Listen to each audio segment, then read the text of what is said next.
한 주간 싱가포르 뉴스 전달해 드리기 전에 삼성에 관해서 몇 가지 에피소드 전달해 드릴게요.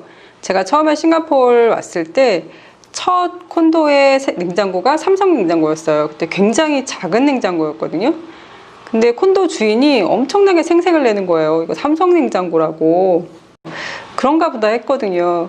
근데 지금 집에서도 삼성 냉장고인데 지금 콘도가 좀 오래된 콘도예요. 한 15년 정도 된 콘도인 것 같은데요.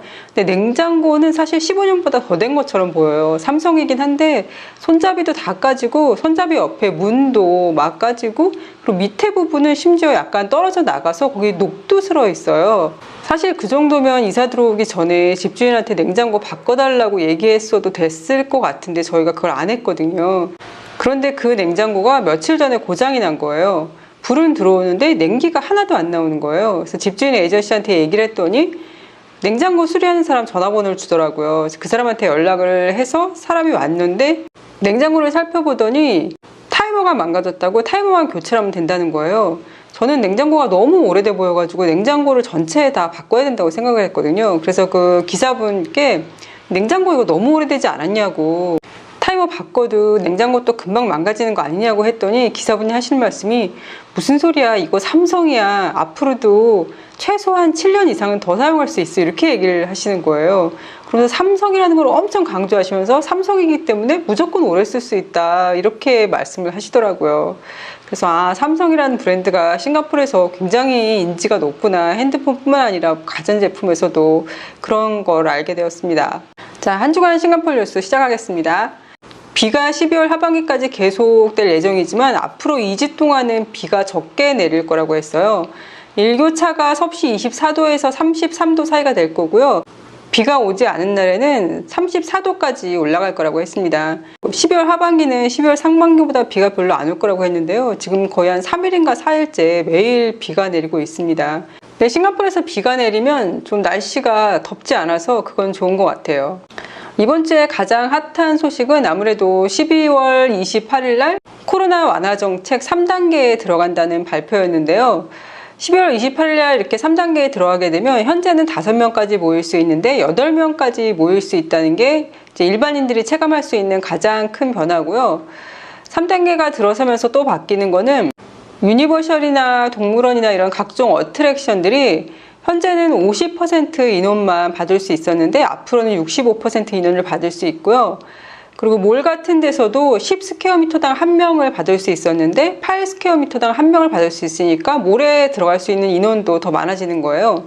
교회나 무슬림 사원이나 절 같은 데서는 250명까지 들어가서 종교의식을 진행할 수 있고요. 웨딩이나 장례식 같은 거를 할 때 어떤 음악 같은 걸 연주를 할 수 있는데요. 불어서 연주하는 악기들은 안 되고 타악기나 건반악기 이런 종류만 가능하다고 합니다. 실내, 실외 공연도 250명까지 가능해질 거라고 합니다. 또 노동부 장관이 3단계로 들어가면은 사무실에 이제 돌아가서 일하는 거에 대한 규제가 완화될 수 있다고 했는데요. 아직까지 정확한 정보는 나와 있지 않고 곧 발표할 거라고 합니다. 골든마일 컴플렉스의 한 가게에서 문을 닫고 6월부터 대규모 그룹의 불법 파티를 벌였대요. 한 여성이 남자친구 생일 파티를 열었는데 여기에 30여 명이 모여서 술을 마시면서 파티를 했는데 단 한 명도 마스크를 쓰고 있지 않았다고 합니다. 제보에 의하면 이 지역 가게들은 이렇게 영업을 하는 가게들이 최소한 8개 이상이라고 합니다. 어느 나라나 이렇게 본인들의 쾌락만 쫓는 사람들이 있는 것 같아요. 타인이나 공공의 안전에 위험이 가해지더라도 일단 나만 즐거우면 된다, 이런 사람들이 꼭 있는 것 같습니다. 싱가포르 총리가 이거 앞으로 3단계에 들어간다고 발표하면서 이제 백신에 대해서도 발표를 했는데요. 백신에 대한 질문이 있었어요. 싱가포르에서 백신을 접종할 때 의무적이 아니라 이제 원하는 사람한테만 백신을 접종한다는 거예요. 왜 그렇게 하느냐라고 질문을 했더니 정부가 사람들의 선택을 존중하기를 원하기 때문에 백신 접종이 의무화되는 경우는 거의 없다라고 보건부 장관이 말했고요. 그렇게 원하는 사람만 맞게 되면 예방접종률이 낮을 수 있잖아요. 그러면 어떻게 되냐, 목표한 어떤 예방접종률이 있냐라고 물어봤어요. 그랬더니 보건부 장관은 지금 당장은 구체적인 목표가 없지만 가능한 한 많은 사람들이 접종을 받는 게 목표다라고 발표를 했습니다. 뭐 싱가포르인들 뿐만 아니라 롱텀 패스 홀더한테도 백신 접종을 무료로 해주겠다고 했는데요. 이 사람들을 어떻게 접종시킬 거냐라고 물어봤어요. 그랬더니 고용노동부 장관이 그렇게 어렵지 않을 거라고, 외국인 노동자 기숙사에 있는 의료진들이 예방접종을 할 수가 있고, 아니면은 어떤 병원을 지정해서 그런 외국인 노동자분들이 그 병원에 가서 예방접종을 맞게 할 수도 있다라고 얘기를 했고요. 올 연말에 백신이 들어올 거라고 했는데 처음 들어오는 백신이 화이저 백신이라고 했어요. 근데 이 화이저 백신 외에도 싱가포르가 사전 구매 계약을 한 게 중국의 시노박 백신이래요. 그럼 누가 어떤 백신을 맞을 건지 어떻게 결정을 하냐고 물어봤어요. 그랬더니 당장은 화이저 백신을 맞을 건데 더 많은 백신들이 승인이 되면 그 다음에 그냥 순차적으로 맞게 되나 봐요. 내가 백신을 맞고 싶다 해서 갔을 때 난 무슨 백신을 맞겠다 결정할 수 있는 게 아닌 것 같아요. 영국에서 이 화이저 백신에 대해서 알레르기 문제가 발생을 했는데 비슷한 걱정거리가 있냐라고 질문을 했어요. 대책위원회가 알레르기 반응에 대해서 우려는 하고 있다라고 얘기하면서 화이저 백신뿐만 아니라 모든 다양한 백신들이 이런 걱정거리는 조금 있다라고 얘기를 하고 있네요. 그래서 가장 심각한 알레르기 반응이 호흡 곤란을 초래할 수 있는 거라고 합니다. 근데 여기에 대해서 전문가들이 백신이 100% 안전하고 부작용이 없는 건 아니지만 그 위험성은 아주 작고, 대신 백신을 맞지 않는다면 오히려 사랑하는 가족이나 사회가 더 위험에 빠질 수 있기 때문에 꼭 백신을 맞기를 권장한다고 합니다. 이렇게 백신 발표가 있고 나서 며칠 후에 다시 백신에 대한 기사가 나왔는데요. 싱가포르에서 대부분의 사람들이 코로나에 대해서 면역력을 얻으려면 싱가포르 인구의 80% 이상이 백신 접종을 맞아야 한다고 보건부의 수석 보건과학자인 탄초루 추안 교수가 말했습니다. 일단 요양원 노인분들하고 의료진들이 먼저 접종을 받을 거고요. 내년 3분기가 되면 더 많은 사람들이 접종을 받을 수 있을 거라고 합니다. 내년 1월 초에 학교가 개학을 하면 트레이스 투게더 토큰은 무조건 의무라고 했었거든요. 특히 초등학생들 같은 경우에요. 그런데 다시 트레이스 투게더 토큰이 꼭 필수는 아니라고 얘기를 하고 있습니다. 원래 필수로 하려고 했는데 아직 다 나눠주지 못해서 모든 사람들이 트레이스 투게더 토큰을 받을 때까지는 의무적이지는 않다라고 얘기를 했어요. 저희 동네 같은 경우에도 지난주 금요일인가 트레이스 투게더 토큰 나눠주는 날이었거든요. 며칠 전에 받으려고 가봤더니 아직 트레이스 투게더 토큰이 안 왔다는 거예요. 그래서 언제쯤 받을 수 있니 물어봤더니 그것도 모른대요. 전화번호 적어놓고 가면은 트레이스 투게더 토큰이 오면은 연락을 주겠다라고 얘기를 하더라고요. 아무래도 트레이스 투게더 토큰 배부가 좀 늦어지는 것 같습니다.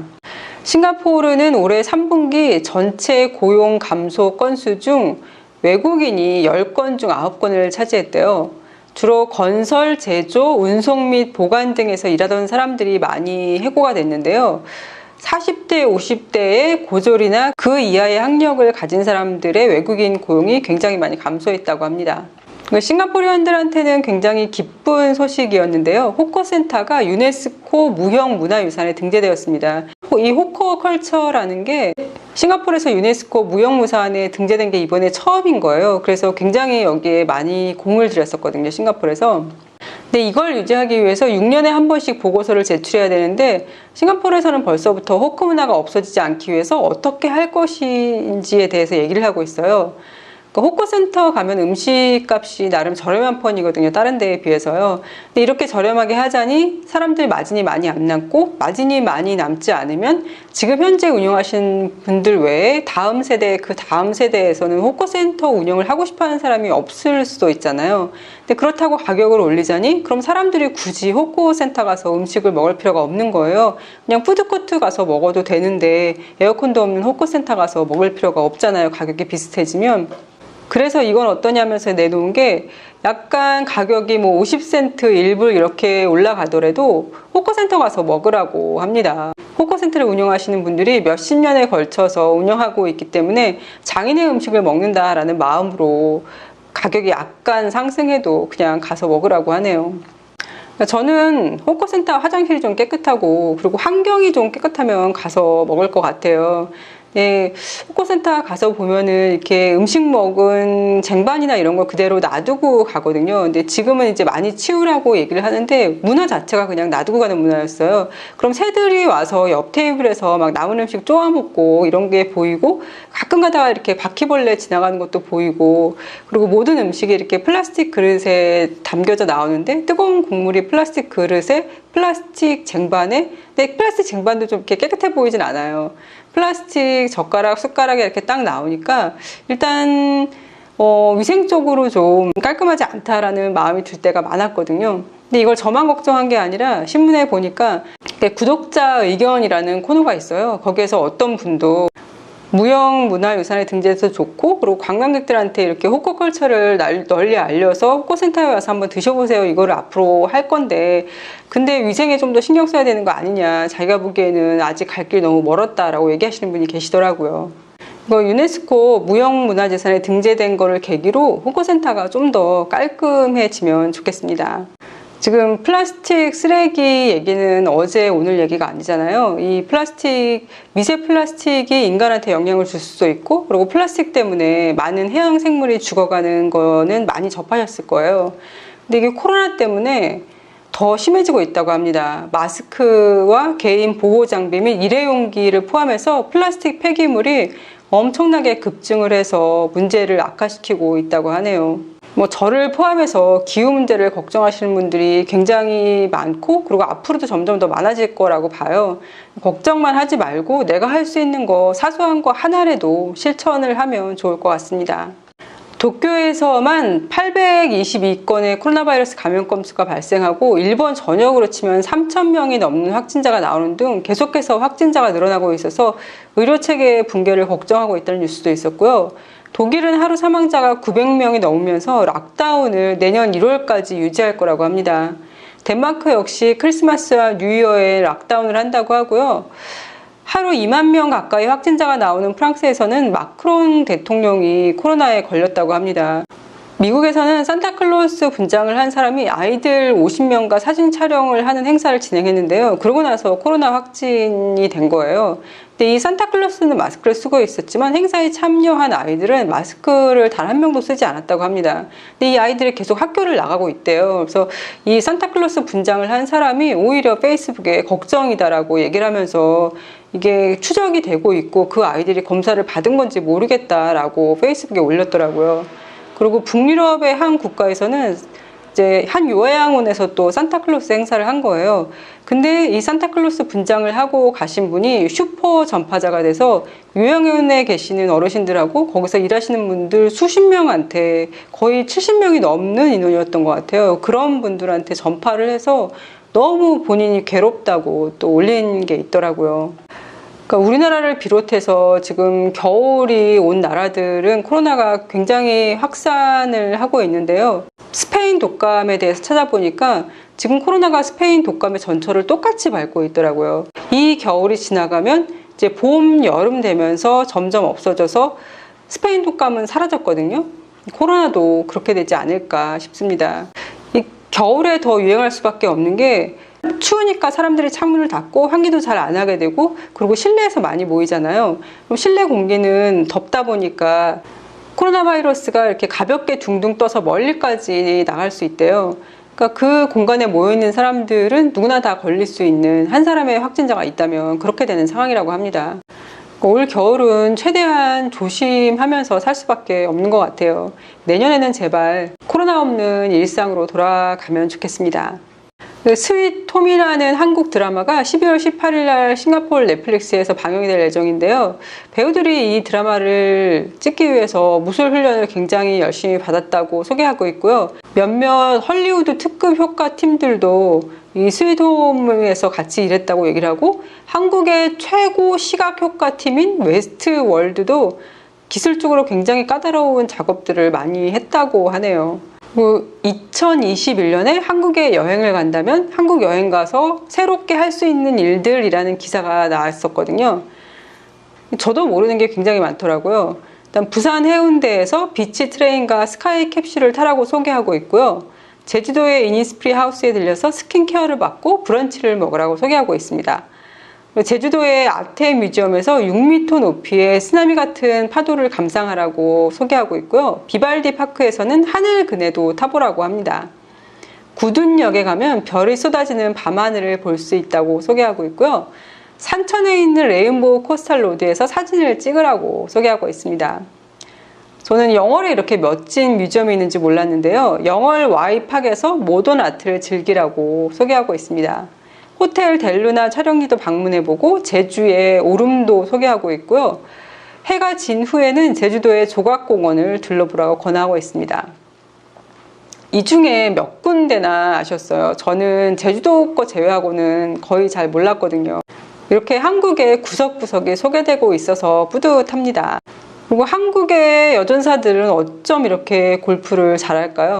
김아린 선수가 US 오픈 골프에서 우승했다는 뉴스도 있었습니다. 그럼 오늘도 건강하세요.